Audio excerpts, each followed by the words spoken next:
All right. Well, thanks everybody who is watching these videos because it really is the way that I would normally like. I might spend a little bit of time in class talking about things and maybe doing some activities, and this is kind of replacing that. So again, I appreciate those who are watching these, and I'll warn you, this is for this week. This is the longest one. We're good because I'm going to cover two things: methods of persuasion and logical fallacies. And if some of this is very familiar, of course, you can fast forward through.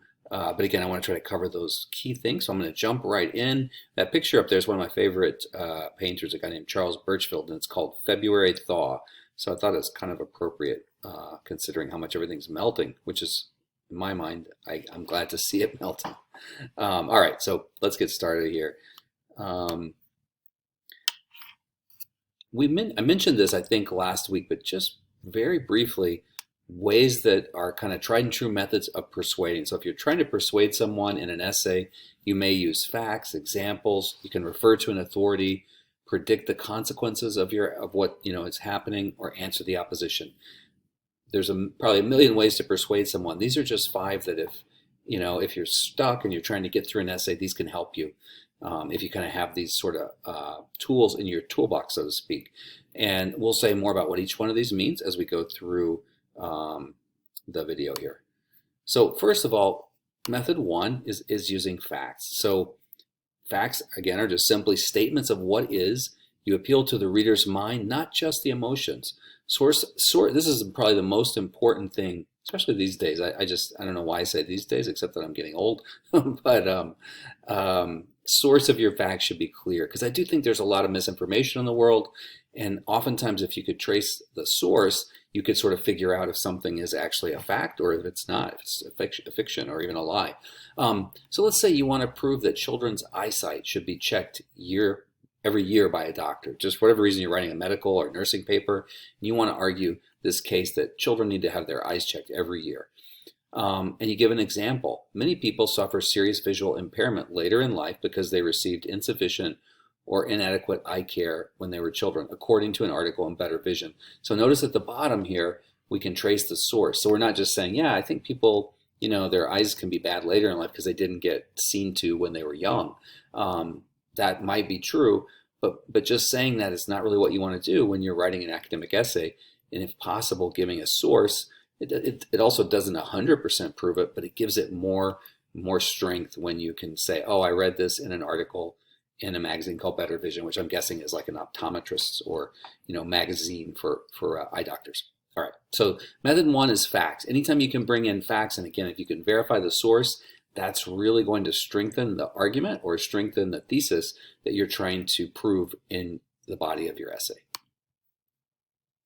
So let's look at this example, and if you want to, again, this is sort of a quiz, but not for credit, but if you wanted to turn off the computer and just take a look at this and read this and see if you can choose what you think would be the best fact to support your claim. So here's your claim. You're arguing that you should always read the fine print on a credit card application. So you're applying for a credit card, and as you know, when you do that, there's a lot of stuff they give you in agreement. It's just like when you download an app and they have all that, what they call the fine print, right? All that little stuff that you probably don't want to be bothered with. But let's say for a credit card application, unlike an app, it could have more serious consequences. So that's your case. You're arguing, always read the fine print on your credit card application. So which would be the best fact to support that, A, B, or C? A says credit card companies are run by greedy people who just want to take your money.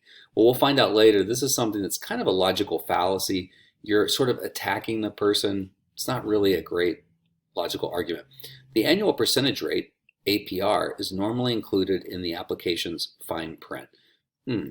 Certified public accountant Carl Schumacher urges his clients to read the fine print on all contracts. Well, in my opinion, and again, you can, if you want to stop the video and think about this for a second, choose one. I think there's one that's a good fact. Now, you might be saying, I think most people recognize A is it doesn't really, it's not a strong argument. It sounds emotional. It sounds like you're just calling somebody names. So I would say A is definitely not it.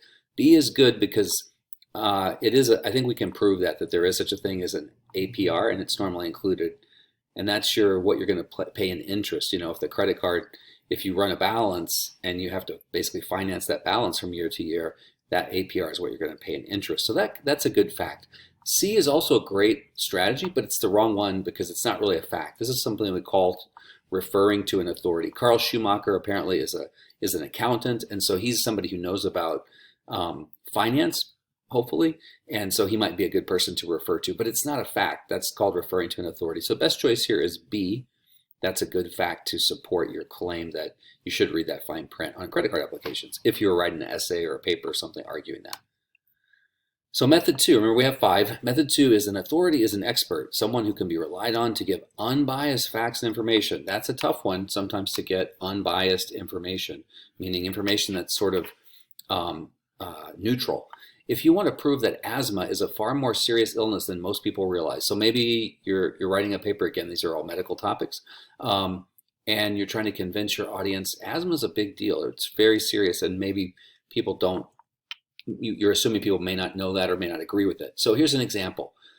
Speak with an emergency room doctor about the number of patients treated for asthma attacks. So that'd be great because you're actually talking to a real person, and if they're in the emergency room, they might see people coming in having an asthma attack, and so that's a great method to refer to an authority. The doctor is a good one for that. Quote experts from the Asthma and Allergy Foundation of America. So that would be like a place that studies asthma and allergies, and so that again would be a good source. And here what we're doing, probably again what we do is we bring in a quotation to our paper, and that's how you would refer to an authority in academic writing. If you're giving a speech, you could also quote someone, but of course you're obviously just doing that verbally. All right, so one more time, if you want to turn off the video and read through these, and what I'd like you to do is try to figure out which is the best authority to support your claim. You should always read the fine print on a credit card application. And letter A, Darren Johnson, a professional wrestler known as the Mountain, suggests that reading the fine print on credit card applications would have saved him lots of trouble. So he's a well-known wrestler, professional wrestler, known as the Mountain. And, is that who you want to listen to in terms of giving financial advice? Is that an authority? Probably not. He might be, but we don't know that just from his resume as a professional wrestler. If he were a professional wrestler plus something else, maybe. Dr. Pierce, my English professor, told me to read the fine print if I apply for a new credit card. So don't say, if we were in class, sometimes people might raise their hands just to be polite. But no, I'm not a financial, I don't teach business, I don't teach finance. Don't want to listen to me probably about your financial stuff. About English, commas, how to write an essay, I think you could refer to me, but not in this. So A and B are both probably wrong, and then C's are a good one. Here we have Carl Schumacher again, that CPA, Certified Public Accountant, who's urging his clients. So here number C is the best choice because he apparently, presumably is, and hopefully at least somewhat of an authority on managing your personal finances if he's an accountant. And I just realized I didn't have my headphones plugged in, so the sound may change, sound quality here, if you're still with me.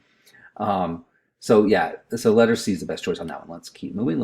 Number 3 is using examples. The main thing about using an example, if you can make it typical enough to support it. So a lot of times just saying one person did something is not always the best choice. You want to convince your reader here, for example, that high schools should provide more funds for women's sports. And then they say, in this example, Jefferson High School has received requests from 60 female students who would be willing to join a women's basketball or softball team. So here they have 60 people. That's a pretty good sample. Even if it's a large high school, it's a good number of people who are interested in these two teams if they were established, assuming this school doesn't have that. So let's look at another example, see if you can choose one. Same thing again, if you want to stop, pause, and take a look and read these, but we're looking for an example. And again, this is that same example. You should always read the fine print on a credit card application. That's sort of our topic for these. And we're just looking now for an example that would support that. Consumers paid billions in hidden charges during the 12 months that ended March 31st, according to data from Magnify Money, which is a finance publication of some kind. My uncle Ralph was charged a high interest rate for carrying a balance, even though the representative at High Finance Bank didn't mention anything about the APR when Uncle Ralph signed up for the card. And then finally, many people read the fine print on a credit card only after they have a problem.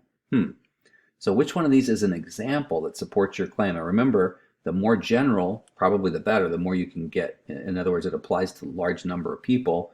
Uncle Ralph is one person. It's very personal. He was upset about the APR and everything, but I don't think that's a very good choice. And letter B is just a fact or a statement. It has nothing, it's not really an example.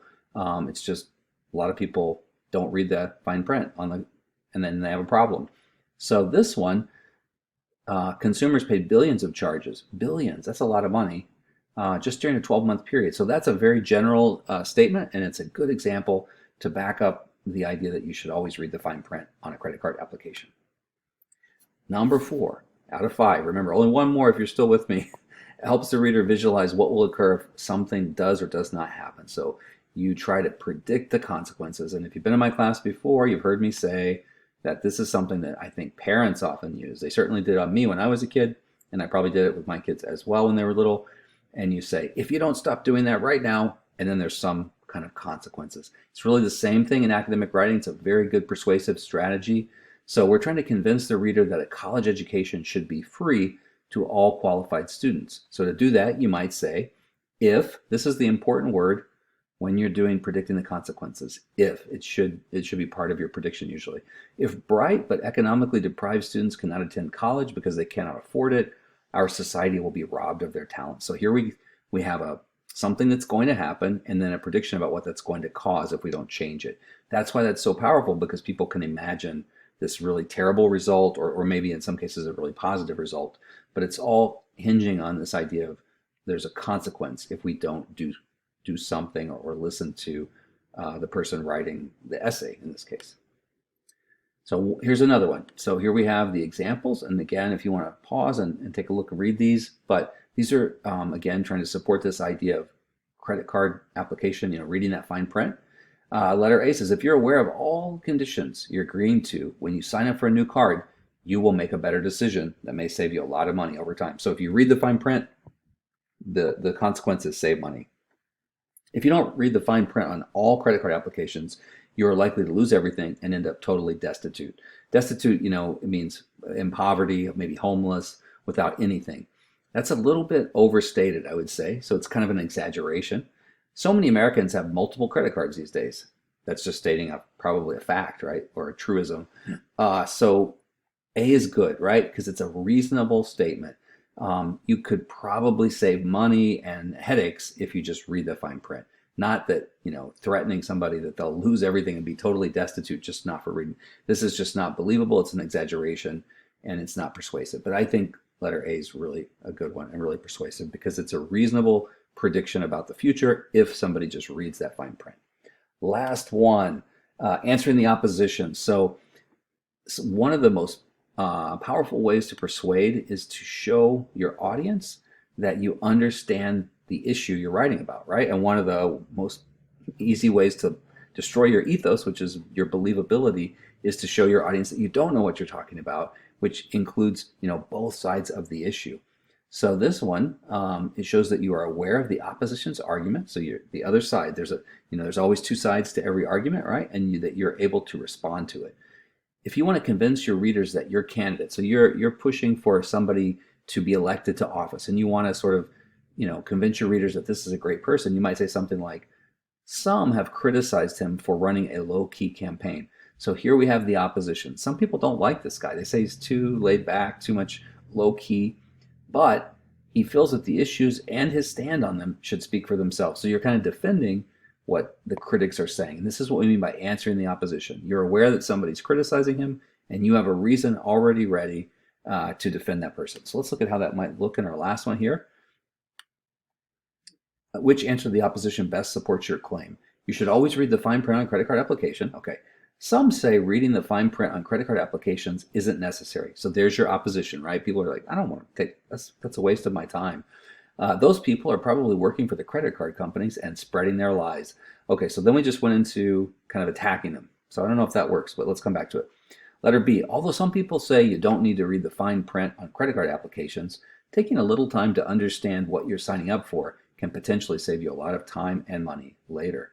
So this one again says, people say you don't need to do this, but it could save you some time and money. So hopefully you can hear the tone how letter B is a lot more reasonable, not so absolute as letter A, which is basically insulting people, saying they're spreading lies for the credit card companies. One is very rational sounding, which builds your ethos, makes you sound trustworthy, and one sounds like you're kind of angry person on the internet, like typing away. I'm sorry. And then C, so you say you don't need to read your credit card application. Good luck with that approach, Einstein. So here you basically insult your audience, who's your reader. So definitely C is not good. A, you can see it's probably kind of unreasonable, so B is our best choice here. You're reasonable. You're saying, hey, it could save you some money. I'm not promising anything, but this could be a good strategy. And that's more persuasive because it's reasonable, logical, there's a good reason. And again, you're answering the opposition that says some people say you don't need to read the fine print. So those are 5 methods of persuasion. And so we've talked about several things related to persuasion. One of them was ethos, pathos, logos. You might remember that. This is the idea. These are called logical, we call major appeals because you're appealing to somebody's logic, you're appealing to their emotions, or you're appealing to them, your own believability, kind of forwarding that to them. And then we just talked about 5 ways you can persuade. And within all that, what some people will do is create kind of an illogical argument, or an argument that doesn't make any sense, or it's bending the rules of logic. And we call that a logical fallacy when you do that. And you can see around pages 35 to 37, section 5D, the section is called avoiding errors in reasoning. So you're trying to reason. What some people say about writing is just thinking on paper. And so you're kind of revealing as you write, hopefully, your logical argument, how you're going to convince somebody using facts and some opinion, but also some really good logical reasoning. Logical fallacies are kind of flying in the face of that. They're the opposite of that, and so you want to avoid these. But not only do you want to avoid them in your own writing, you want to be able to recognize them in the writing of others. So let's look at a couple of examples. There are several of these, so bear with me. I'm a rhetoric nerd, so I kind of find these interesting because what you'll see if you do pay attention to these, and you start paying attention to television, stuff online, people at work, wherever at school, you'll start to notice people use logical fallacies all the time. And usually what that means is they don't particularly have a good argument. So in other words, they're kind of cheating a bit with logic, but people do it all the time. I do it myself sometimes, I have to admit, to be honest, right? So the first one's called non sequitur. These are going to sound kind of like odd words, a little bit like ethos, pathos, and logos, which are Greek words. This is from Latin. And again, all this rhetoric stuff that we talk about, much of it comes from either ancient Greece or ancient Rome. So there's either Latin or Greek a lot of times. Non sequitur is no different. And it literally means it does not follow. So what happens is people want to make a connection where no connection exists. Like one thing just follows another. And they're saying it does, but it doesn't, right? It does not follow. There is no connection here, but I'm kind of forcing this connection to be there. And that's a logical fallacy. But boy, can it be really effective. That's the thing. That's why people use them. Just because the first part of a statement is true, we could say, it does not mean the second part is true, but people will line it up like that. If you've been in my class before, I apologize. A lot of times I do use some of the same examples because to me, they make sense. But so anyway, Heather is married and will start a family soon. Okay, so that is not, you might look at that and think there's no problem with that. But the problem is here, we're assuming because somebody's married that there's going to be a connection and that they will definitely have a family. That's probably not true. And again, you could think, well, it doesn't really matter, but there's a lot of instances where an assumption like this or a logical fallacy, a non sequitur, could cause somebody to maybe be discriminated against, maybe not even be hired for a job if they were applying for a job or something. So that's where this is a bit of a problem, but at any rate, it's a logical fallacy to say just because somebody's married that they're going to start a family soon. Even if 90% of people do, I would say it's lower than that, right? But no reason to assume that, and it's a logical fallacy to make that assumption. Ad hominem is our second logical fallacy. And again, these are going to come up on a quiz. I don't think it's quiz 3. I think it's our next quiz. I'm sorry, quiz 3, because we're up to quiz 2, right? So I think these will come up on quiz 3. Ad hominem means to attack a person. And we saw this in some of our examples that I showed you today where somebody was just sort of insulting someone. And that's where you don't really focus on how you disagree with their ideas, but you just sort of attack them as like saying you're dumb or something, right? And unfortunately, if you ever read the comments, it seems like for me anyway, every time I read comments in an online article, no matter what it is, it seems like people are doing a lot of ad hominem, just personally attacking each other. Like you're a fascist, you're a communist, in the comments. So it's a common thing. We see it all the time. but it is a logical fallacy. If you really want to disagree with someone, you shouldn't attack them personally, or certainly not physically, right? That's not a fallacy. That's a fist fight. But you attack their ideas, and that's the idea here. With his penchant for expensive haircuts, that candidate cannot relate to the common people. So we just said, oh, because of his fashion, he likes to spend money on haircuts or whatever. He's a bad, person to be a political candidate, and it has no bearing on, whether they'd probably be a good political candidate. So anyway, attacking the person, it's Latin. It's ad hominem. It means against the human is probably a better way to say it, especially these days. But the old translation of this is toward the man. Bandwagon. Everybody's doing it. You should do it too. That's basically all you need to know about bandwagon. Everyone texts while driving, so I do too. So bandwagon fallacy is just saying something is a good idea if a lot of people are doing it. And really that is a fallacy because a lot of people do a lot of things that I probably don't want to do, and you don't either. But so saying that it's because it's popular, it's good is kind of the bandwagon fallacy, urging someone to take an action because it's popular or fashionable. Equivocation, this is a tough one, but equivocation is this idea to me that we're using one idea or concept to mean the same thing, right?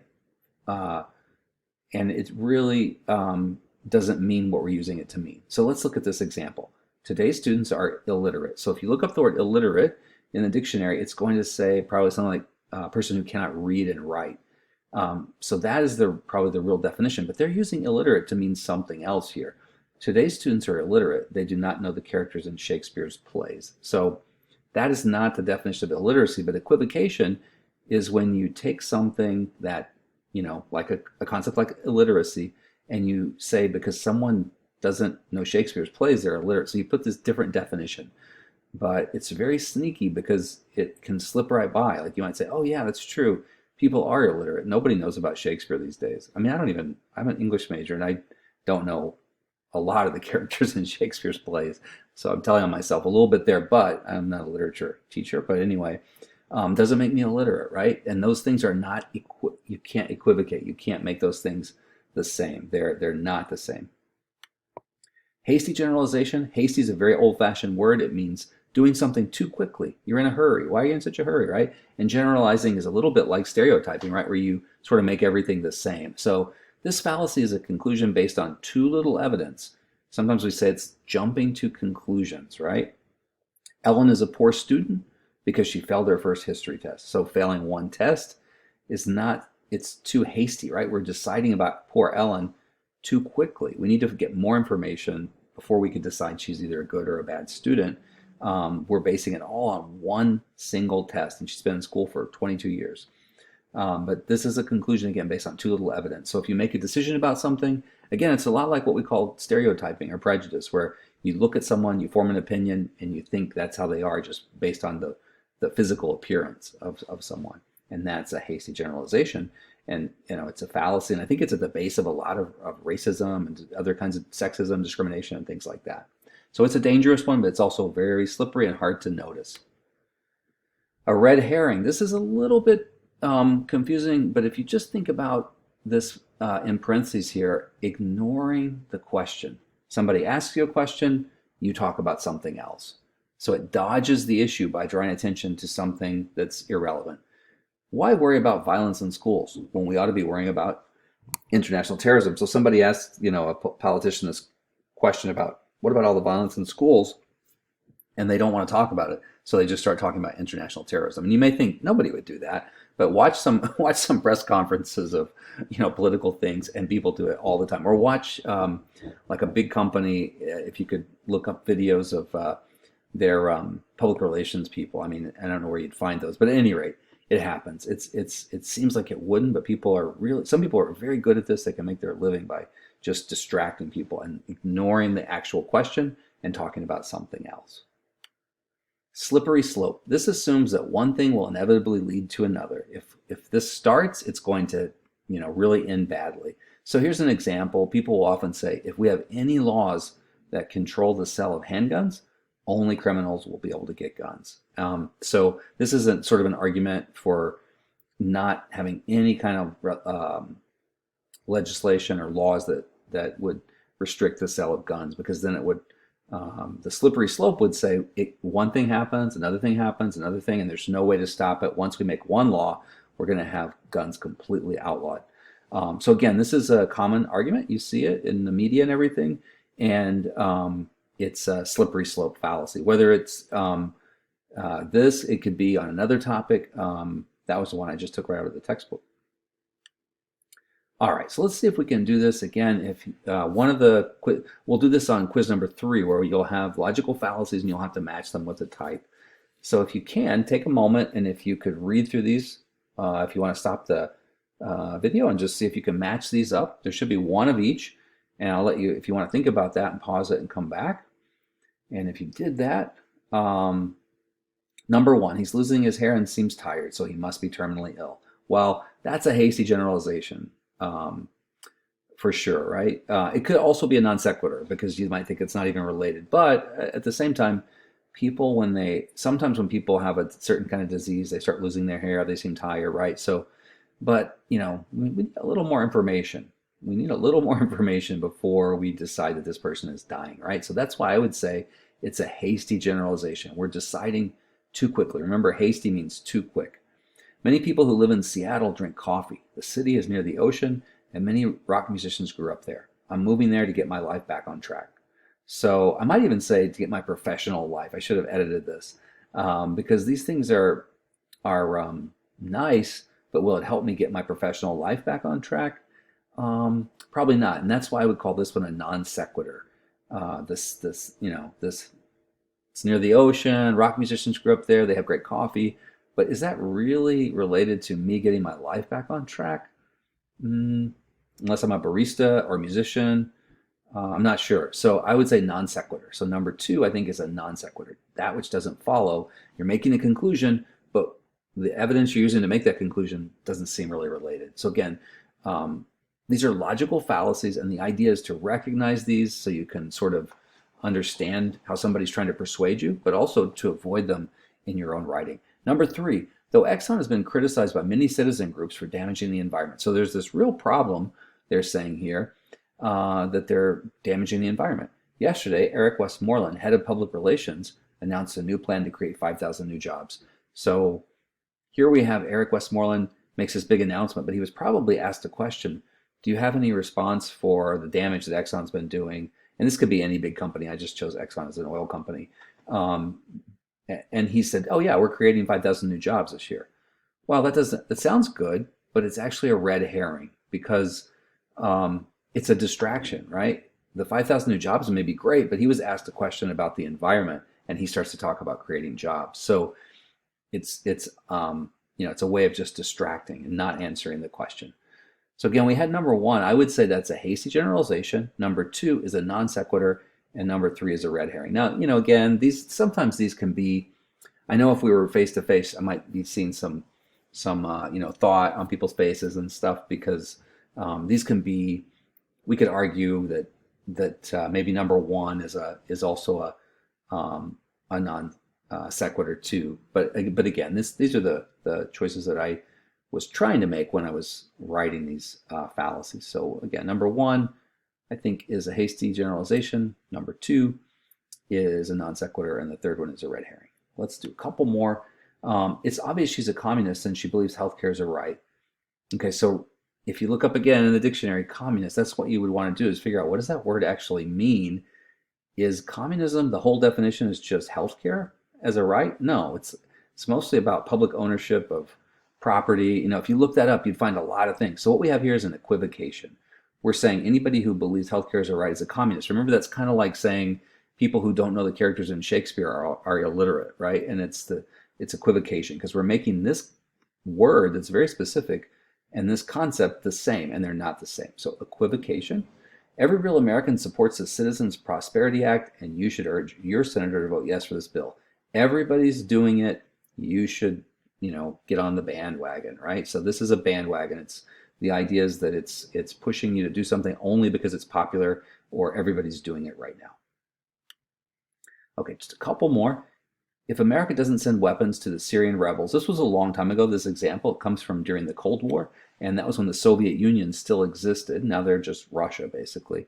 But they won't be able to defend themselves. They'll lose the civil war, and the dictator will oppress them. The Soviets will consequently carve out a sphere of influence across the entire Middle East. So this is basically lining up as a domino thing, right? Like this happens, then this happens, and it's inevitable. We can't stop it. If we do anything to help them, this whole thing is going to, if we don't do anything to help them, rather sending weapons to them, the Soviets are basically going to take over all of the Middle East. So this is a slippery slope fallacy. It's arguing that if one thing happens, another will happen, another, and it's like dominoes, right? It's just you just like getting on that sled at the top of a sledding hill. You're not going to go part way down. You're going all the way to the bottom, and that's what slippery slope argues. Is once you get started, there's no stopping it. And again, it's a fallacy because any one of these things may or may not happen based on this first thing. We don't know that for sure.